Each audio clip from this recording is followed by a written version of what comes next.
slow up, no I don't take shit. I got no love for the fakeness. If you wanna play tough and wanna hate this, I'll always show up. Hey, happy Saturday, everyone. If you could please hit that subscribe button and the like on your way in, I would greatly appreciate it.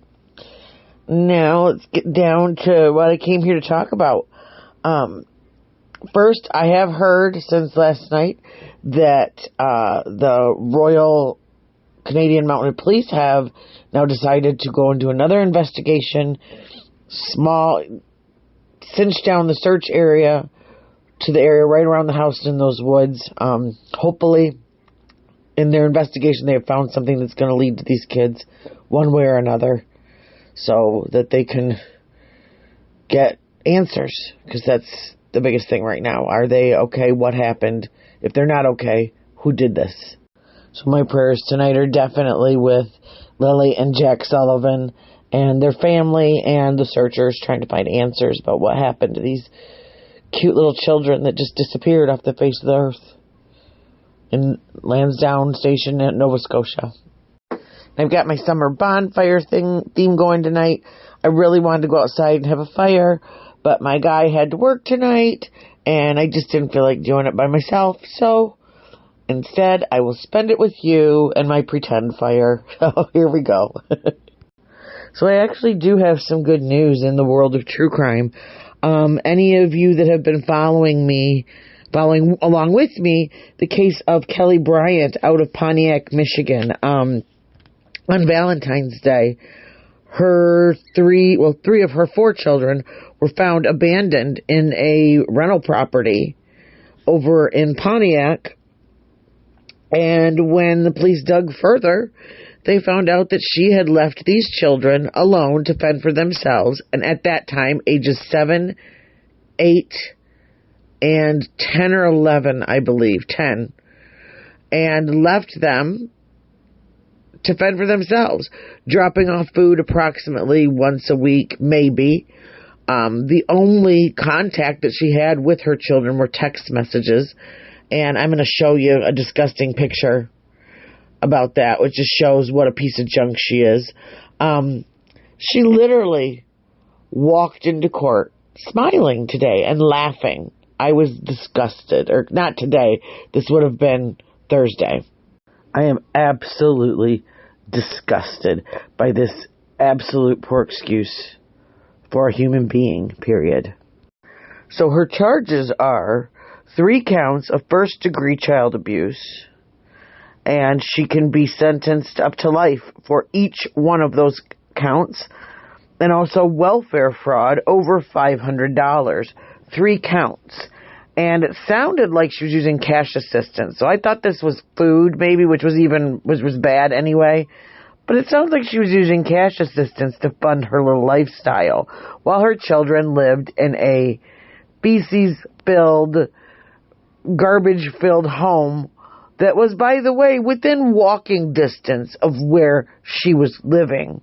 And she didn't bother to take care of them at all. She just left them.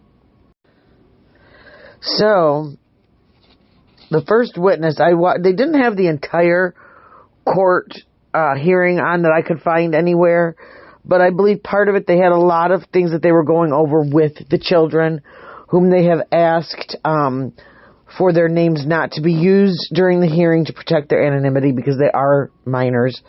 And I understand that. So they just did I found some clips of, the first witness was Deputy Curtis. He was a patrol deputy, and he was the first person on the scene.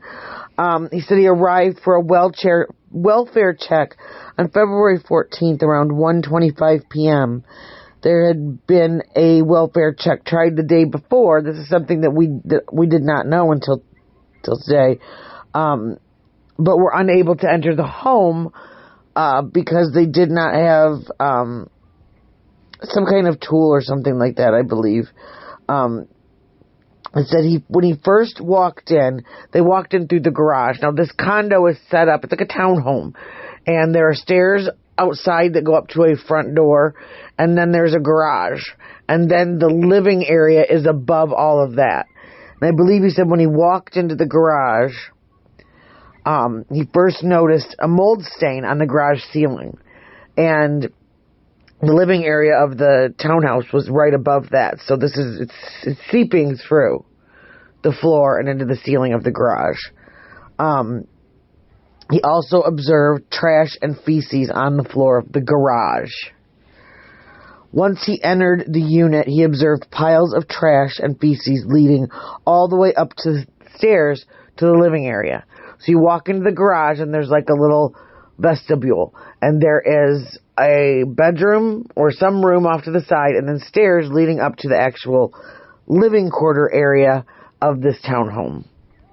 I mean, this is even worse than we imagined. The pictures did this place absolutely no justice.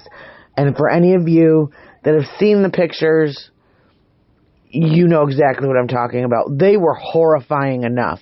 And if you haven't, I will put the link up to the playlist that I've created that has gone over every single video, short, anything that I've gotten off of the local TV stations, etc., right on there. So if you want to go in and check out, update yourself, catch up, you're more than welcome to. Okay, so let me continue. Trash and feces on the stairs all the way up to the top floor.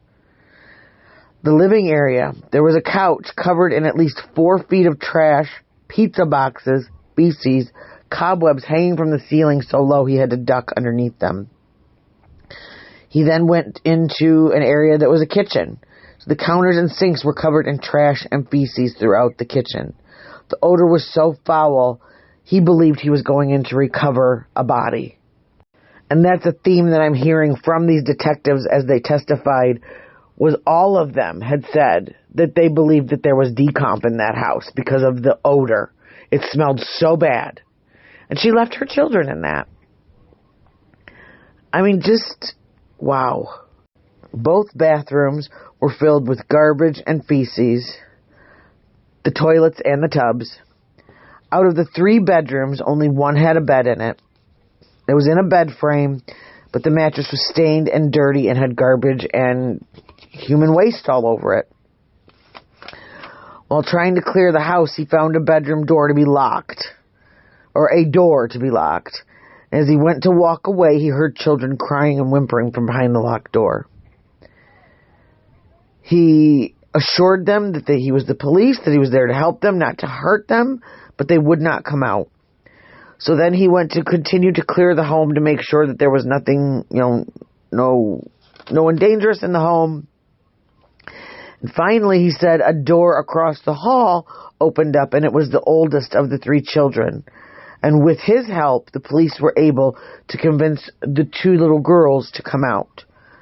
These girls are 12 and 13 now, I believe. The deputy observed the conditions of the children.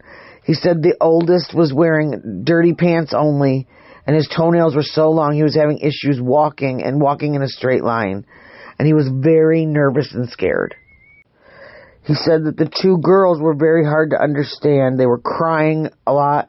They were hunched over. All 3 of the kids, he said, observed to be kind of hunched over, arms close to their sides, almost in like a protective mode, like balling up into a ball. In the bathroom where they were at, there was feces overflowing from the toilet in the tub, on the floor, in the sink, and they had asked, where do you believe that these girls were standing in that bathroom? And he said he did not know.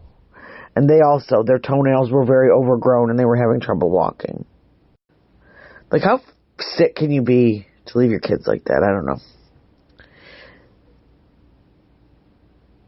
He said, the oldest told the deputy that they hadn't seen their mother since 2021-ish. The girls needed help with spelling their names and remembering their birthdays. EMS was called, and the deputy was worried about because the deputy, he said he was worried about their condition. He was worried they were sick. And once at the hospital, the nurses took the children upstairs and assisted them with showers and brushing their teeth and cleaning up. The deputy testified that the children didn't know how to flush the toilet. They were unfamiliar with toothbrushes and toothpaste and how to use them. He stated that when food arrived for them, that they wouldn't eat until all three of them had permission, until the girls would not eat until they had permission from their brother, and they would only eat if everyone stepped out of the room. This deputy stayed with them for hours to make sure that they were comfortable and not alone until CPS was able to arrive. He stated he stood outside their room so that they remained comfortable because they just weren't comfortable with people. These children have not had any human contact other than each other for 4 years. And not a hug, not a kiss, not a happy birthday, nothing. Can you imagine? He also stated that he noticed that the sink had blood in it after they had brushed their teeth in the hospital. Now, granted, that could be from anything, but that tells me their gums were bleeding because they probably had not brushed their teeth at least in 4 years, if ever.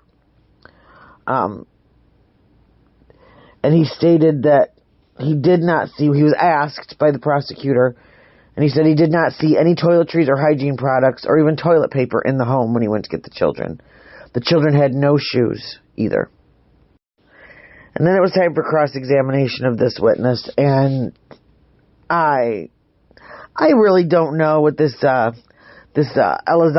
Karen Elizondo, is her attorney. She has two attorneys, one for the food stamps, the welfare fraud, and another one for the child abuse charges. She went over all of his testimony, and it just basically, her main point was, were they able to communicate with you? And he said, yes, eventually. And what did they ask you for dinner? And he said, they asked for Little Caesar's pizza.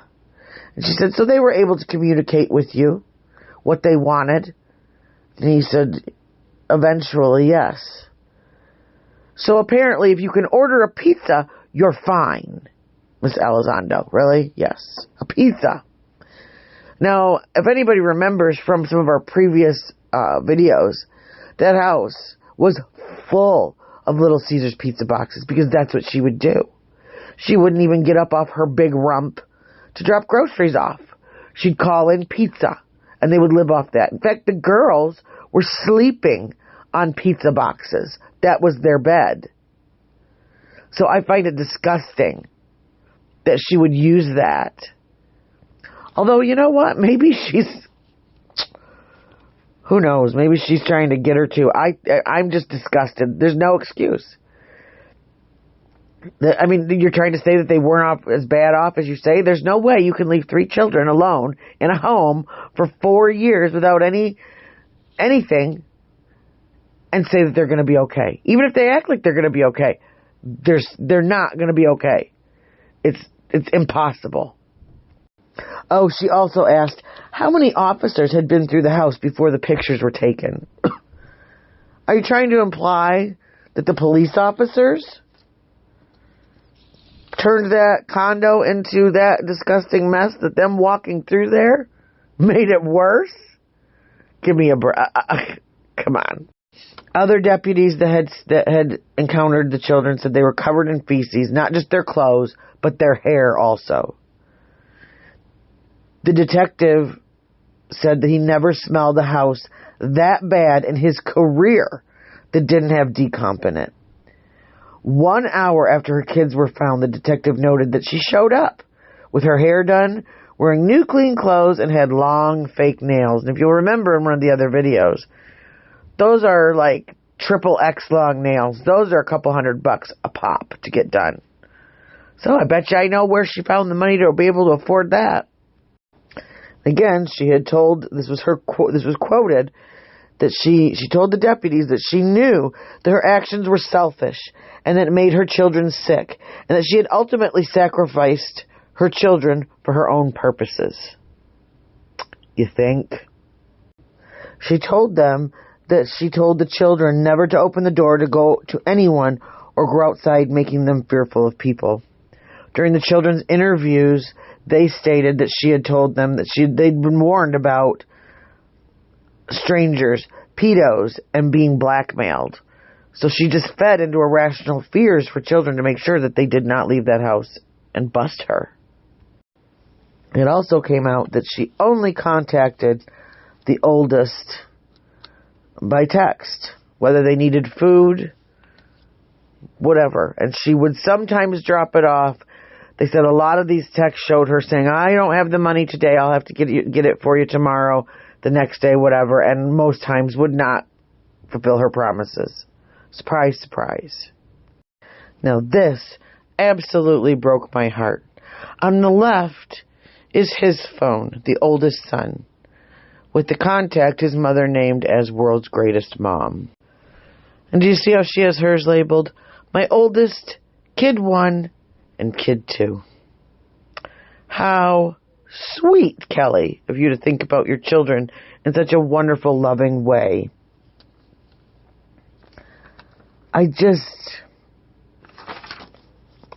The detective testified that when he would speak to her about the severity of this situation, that she would typically respond to, is there anything I can do for myself to get myself out of this? What can I do to take care of what I need to for myself? Nothing about her children or what she could do for them. Defense tried to claim that the children had no mental effects or issues when they were interviewed. Or now, like I said before, it's ridiculous. It's just like the bail calls that she got caught doing. She was not supposed to contact the very first judge. Made it clear that she was not to contact her children or their caregivers.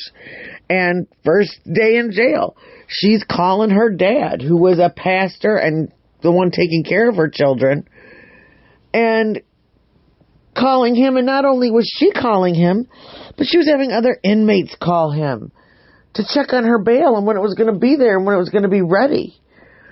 And I love that she's still sitting there and not bailed out, because her bail, that was another thing that made me angry. They lowered her bail a few weeks back, and apparently she's still sitting there. So good. She deserves worse. She deserves to live in that condo in squalor. In fact, squalor is better than what she left her children in. She also disconnected all the fire detectors. That was something else we found out. She disconnected all the fire detectors in the house so that she wouldn't have to worry about police or fire showing up and breaking into the house and finding the children there. This was calculated. She knew what she was doing. She did what she had to do so that she wouldn't get caught. She left her children. She walked out of the house one day and never came back. And then went to go live within walking distance of this home. And she had brand new clothes, expensive nails, just living her best life, not caring at all. That one of these children could have literally lost their lives living like this. I will never understand the level of soullessness you would have to look at any child, especially your own, especially being a mother, and you carried those children, to look at them and purposely do anything to harm them. Now, did she put her hands on them? No, not that we know of. Did she, hurt them? Did she sell them? Did she have parties where there were people that came to their house and hurt them? No, she didn't. But she left them. She left them to starve, to be in danger of someone breaking in, of a fire, of anything. These poor little babies. And like I said earlier, no hugs, no kisses, no getting tucked into bed at night. No getting told, don't worry, it's okay. There's no monster in the closet. There's nobody hiding under your bed. Nobody loved them for 4 years. And where was her family? I don't care. You can lie, but at some point, my family would have been like, where are your children? 3 to 4 years of never seeing my children? Nope, sorry. The nanas and the papas in this family would not let that go for 1 second. The basic closing to all of this is that it's all about Kelli. It's all about Kelli. Who cares? Who cares, right? Because she had her hair done and she had her nails done and she was looking right when she walked out of that door of wherever she was living, that was probably clean and probably had soap and water and food and a clean bathroom, a toilet that worked, etc. You know, those silly little things. But that's all I have as far as the update on that today. I will keep looking and keep finding, and hopefully these kids get justice in some way or somehow. I hope they're being loved and hugged and kissed and told how wonderful they are and that this is not their fault every single day right now and for the rest of their lives. And I will be praying for them, and I'm also going to be praying for our little Lily and Jack, and that searchers find something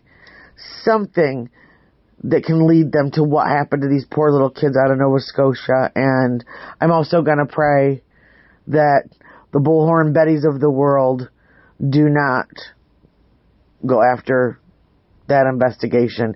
You know who deserves a Bullhorn Bettying? Miss Kelli Bryant. She's exactly the type of parent that deserves Bullhorn Betty. And it's too bad that they couldn't both be in a cell together, because I would love that for her. I'd love that for Kelli. So, but I guess we don't always get what we want, right? Right.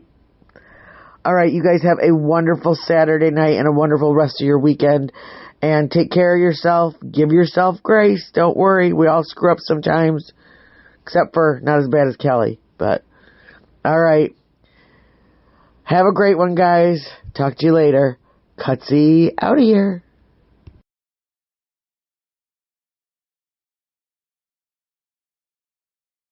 I don't ever slow up, no I don't take shit. I got no love for the fakeness. If you wanna play tough and wanna hate this, I'll always show up.